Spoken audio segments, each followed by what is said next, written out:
So yun guys, may bago tayong update sa ating tindahan. So for today's video guys, may nadagdag tayo mga gulay. Ayan, nakaset na. For the meantime, ginamit ko muna trapal dito sa aking munting talipapa. Ayan, and then ang linagay ko muna dito ay may mga gulay tayo. Syempre, may talong, ampalaya, kabatiti, and then okra, kamatis, mga basitang kamatis, then kalabasa, sitaw, and then uh, tawag dito paria.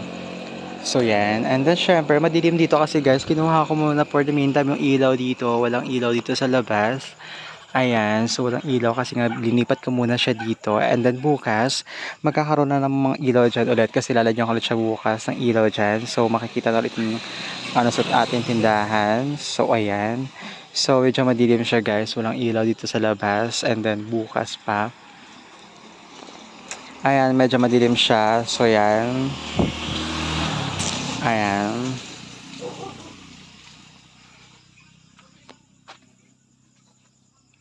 Ayan. So, hindi ko nag-bet doon sa dulo kasi walang lagay. So, mas maganda talaga doon mayroon pang isang stante. Kung lalagay siya doon, isang stante pa dito, or isang mahabang stante dito, tapos ito, imumove ko siya dito. And para dyan. Or isang stante para doon sa dulo. Okay na yung dalawa dito, saka isa pang stante sa dulo para mas magandang tingnan. Kasi kung ito lang dito sa gilid, hindi siya magandang tingnan. Parang nakukulangan ako dito sa harap. Mismong harap ng tindahan, mas nakukulangan ako dito. Mas gusto ko na merong display dito sa harap. Kailangan pa nitong isang stante pa. Kahit mga, ito kasi 8 feet ang 8 by 4 kasi to. So kailangan dito siguro mga 8, mga 7 lang or 6. Mga 8, 6 siguro. Mga 6 feet by 4, mga ganon. Or, ha? 105 ang kilo ng ampalaya.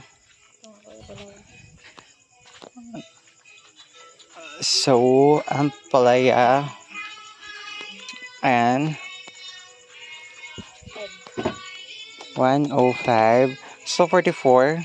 Lahat mo na kaya? 44. Ay. 44. 44 plus 10 plus 10 pala. 64. Wait lang, kukuha lang ako ng plastic. Oh my gosh. So, ayan. Dalawang egg. Oh, ayan.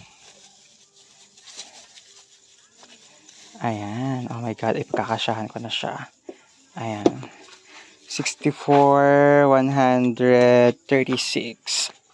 Ayan. 36. Ayan, nagkalat ang aking mga yosi dito kasi wala pa akong maayos na lagayan. Ayan, say hi to my vlog. Ayan, ating number 1, Suki. Ayan. Siyempre may mga bread tayo guys. Pagpasensyahan nyo na kasi madilim sa labas. Kasi nga kinuha ilaw. Ayan. Okay naman ako dito kasi may laman naman siya. So far so good. Okay siya sa akin.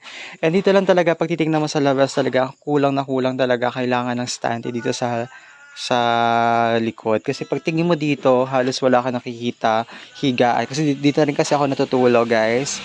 So hindi siya maganda tingnan pag nasa labas. Kaya kailangan, better siguro dito sa gilid. Ilipat ko sa gilid.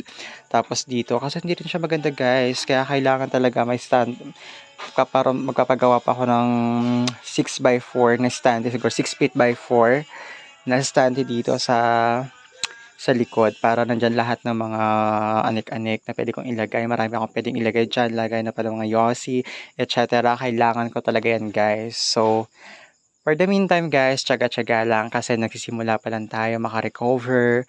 And then 1 week pa lang naman tayo, magwa 1 week pa lang tayo. Oh, almost 1 week na rin pala tayo guys. 1 week tayo no Sunday. And then, ayan, wait lang natin mga siguro mga 2 months para mga 2 to 3 months bago tayo magpagawa ulit.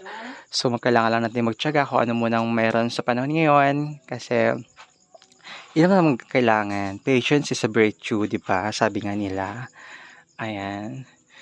So, yun lang guys. So, meron akong ano dito,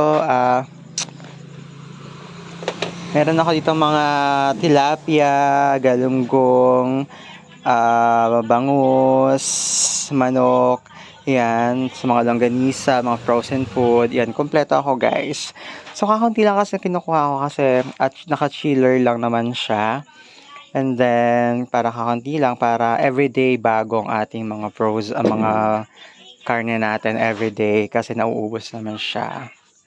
And then, kumukuha lang ako paunti-unti lang mga tatlo lang, dalawa, isang manok, ganyan lang para laging ubos, 'di ba? So yun, guys. So ayan, sa mga gulay, guys, meron tayong mga gulay dito. Wag kayong pwede na kayong pumunta dito sa aking pwesto. Ayan, may mga gulay tayo dito. Ayan. And syempre, may tubig tayo dito. Ayan, pwede kong ibigay ng 25 per galon. Pag dito, so syempre kapag ka dito, pwede kang bigay ng 30. So kapag taga dito, pwede kong bigay ng 5. Ayan. 25. 25. Ayan. So yan lang guys. Sa uulitin. Update na lang. Bye.